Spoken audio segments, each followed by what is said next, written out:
தெளிவாக மார்க்கத்தின் ஷரியத்தின் சட்டம், வாக்கு செலுத்துவதற்கு பணம் பெறுவது ஹராம்.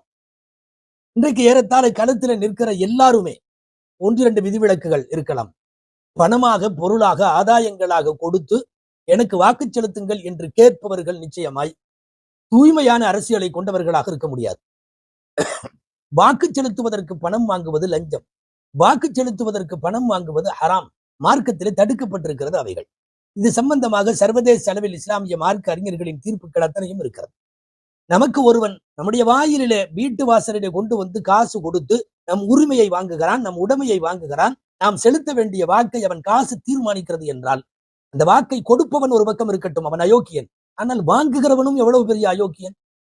கேட்டால் இது நம்முடைய பணம் தானே, நாம் வாங்கலாம். இல்லை, வாக்குக்காக என்று பணம் பெறுவது பச்சையாக ஹராமாகும். ஆம், நம்முடைய உழைப்பல்ல, நம்முடைய சம்பாத்தியம் அல்ல, எவனோ ஒருவன் தன்னுடைய வருங்காலத்தை, தன்னுடைய வெற்றியை தீர்மானிக்க கொண்டு வந்து காசு கொடுக்கிற போது அதை வாங்குவது ஏறத்தாழ பீச்சை எடுப்பதற்கு சமம். பச்சையாய் அது ஹராம் என்பதுதான் மார்க்கத்தினுடைய தீர்ப்பு.